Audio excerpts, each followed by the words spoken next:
अच्छा, दूसरी तरफ चौर साहब, एक आपने देखा ही होगा जो प्रेस कॉन्फ्रेंसेस की गई, उनमें एक तलाल चौधरी साहब हैं, मैं बाबर सत्तार साहब वाले मामले पर अलग आता हूँ, लेकिन ओवरऑल अदलिया मुखालिफ एक रैला आ गया प्रेस कॉन्फ्रेंसेस का। वो उसमें कामरान टेसोरी साहब, कमाल मुस्तफ़ा कमाल साहब, उसमें फैसल वाडा साहब, इनको अब शोकॉज भी हो गया है और अब आज खुद नोटिस लिया अदालत ने कि ये तौहीन अदालत के ज़ुमरे में क्या आपके खिलाफ कार्रवाई शुरू न की जाए।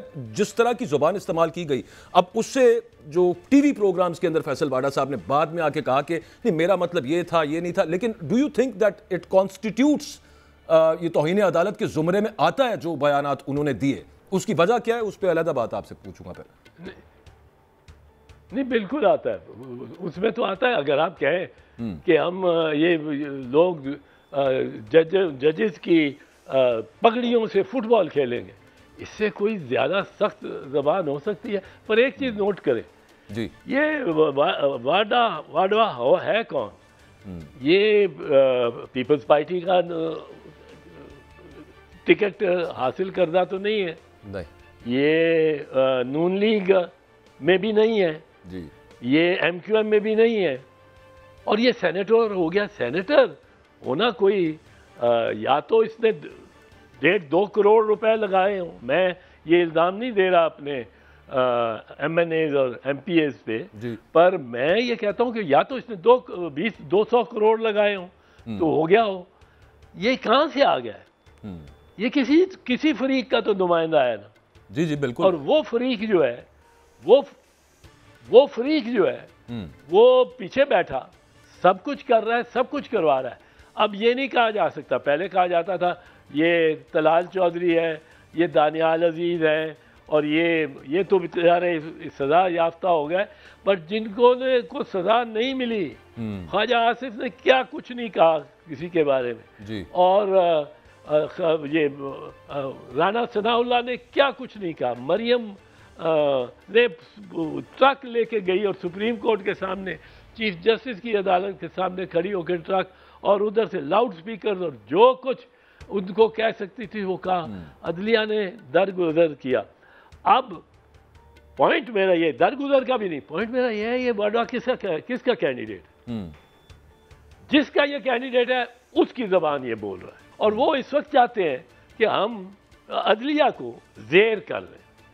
अब अदलिया को ज़ेर करने में मुश्किल जो उनको आ रही है वो ये है कि इत्तफाक ऐसा हुआ है कि ये शुरू हुआ है 6 जजों, इस्लामाबाद हाई कोर्ट के जजों, उन्होंने तंग आ गए होंगे, बहुत ही तंग आ गए होंगे। उन्होंने एक खत अपने चीफ जस्टिस को लिखा, कादी फैज़ उमर बंदयाल साहब को। उन्होंने कोई उसको पहले उन्होंने अपने चीफ जस्टिस आमिर फारूक को लिखा, उन्होंने कोई उसको अहमियत ना दी। उन्होंने बड़े खुश असलूबी से, शाइस्ता अंदाज में चीफ जस्टिस ऑफ पाकिस्तान के नोटिस में लेके आए। उन्होंने भी उमर अता बंदयाल साहब ने कुछ ना उनकी इमदाद की। कहते हैं कि इन तक भी पहुंची बात काजी साहब पे, ये कई दफ़ा मरतबा अपना खुद नोटिस कर लेते थे, नहीं किया उन्होंने। फिर उन्होंने जब ये रुजू किया सुप्रीम जुडिशल काउंसिल से, और जायज़ तौर पे कि आपने कोड ऑफ कॉन्डक्ट बनाया है, आपका इख्तियार है कोड ऑफ कॉन्डक्ट बनाना आइन के तहत, पर आपने इसका हम ये रहनुमाई करें, ये हमें नहीं मिला कि इस तरह की धमकी मिलती हो, रिश्तेदार उठाए जा रहे हों और दबाव डाला जा रहा हो किसी रियासती एजेंसी की जानिब से, तो हम क्या करें? अब वो बाहर आ गई। अब सुप्रीम जुडिशल काउंसिल ने वो जो 5 जजेस को 5 को कॉपीज दो, ये वो बाहर आ गई। अब जब वो पब्लिक नॉलेज हो गई तो अब इनके लिए बड़ा प्रॉब्लम हो गया, मुश्किल हो गया। अदालतों ने को लिए भी मुश्किल हो गया। वही काजी फैज़ साहब जिन्होंने अभी तक इसका बात का नोटिस नहीं लिया था, उनको ही बेंच बनाना पड़ा। उन्होंने बेंच बना दिया, वो मामला चलने लगा। आपने कहा, काजी साहब ने कह दिया कि मेरे होते हुए ऐसी कोई धमकी नहीं आई किसी की। आपने कहा nothing of this kind has happened under my watch, यानी उमर बंदयाल, आसिफ सईद खोसा उनके वक्त से ज़रूर हुआ होगा, साकिब निसार, मेरे होते हुए कोई नहीं हुआ। अब उन्होंने जब ये कह दिया, अब उनको अब ये बाबर सत्तार साहब का एक दूसरा खाता हो गया। अब कादी फायदी साहब तो ये साहब ये तो नहीं कह सकते मेरे होते हुए कुछ नहीं हुआ। अब उनको भी इसमें डट के ये इस तरह की गालियां वर्दियां खाएंगे इस वक्त डट के, और इसमें एक्शन लेना चाहिए। आज मायूसी हुई है, इनको एक्शन लेना चाहिए था। सर कल उसमें अतर मनोल्लाह साहब ने भी अटॉर्नी जनरल साहब को मुखातिब करके उन्होंने कहा कि आप प्रॉक्सीज के जरिए हम पे प्रेशराइज हमें कर रहे हैं, धमका रहे हैं हमें।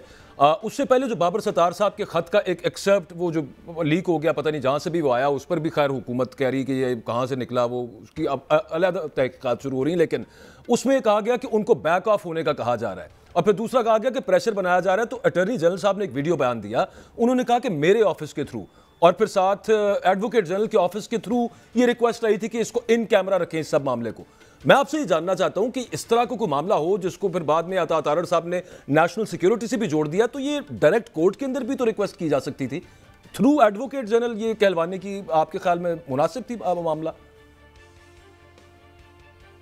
नहीं, वो तो कहलाना थ्रू अटॉर्नी जनरल और एडवोकेट जनरल ही मुनासिब है बजाय किसी और के, या लॉ मिनिस्टर हो सकते हैं। ये तीन अटॉर्नी जनरल, लॉ मिनिस्टर, ये दो, अगर कोई आपने पैगाम देना भी है अदलिया को, और ज़रूरी नहीं होता कि आपने केस के मुतल्लिक ही इल्ज़ाम देना हो।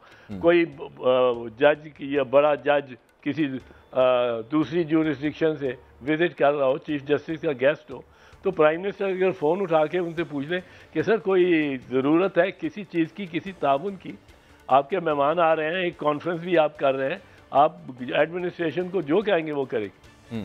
लेकिन ये जिस तरह की बातें कर रहे हैं ना कि ये डरा धमका रहे हैं, और मैं हैरान हूँ कि इनको इतना एहसास नहीं हुआ, ये बिल्कुल इनको एहसास नहीं है कि ये जजेस अब सब एक हुए हैं जी। इस तरह का फिनोमिना कहीं नहीं आया।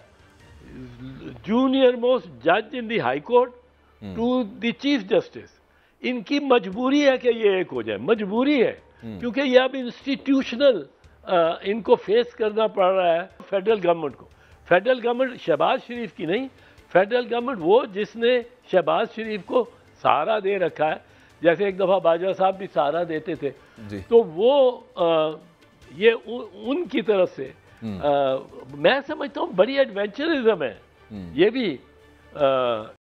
इंस्टीट्यूशनल पुशबैक अदलिया की तरफ से तो हुआ एतजाज साहब, लेकिन दूसरी तरफ से जो प्रेशर जिसके खिलाफ खत लिखा गया था और जो जिन तहफुजात का इजहार किया गया वो भी बदस्तूर कायम है, और वो हो नहीं रहा। एक मैंने चीज़ ब्रेक के बाद आके पूछनी बड़ी इंपॉर्टेंट, वो ये है कि ये नेशनल सिक्योरिटी ऑडियो लीक्स वाला मामला था ना, बाबर सत्तार साहब इस केस की वो समाअत कर रहे हैं, तो उसमें अता तारड़ साहब ने कहा कि ये नेशनल सिक्योरिटी का मैटर है।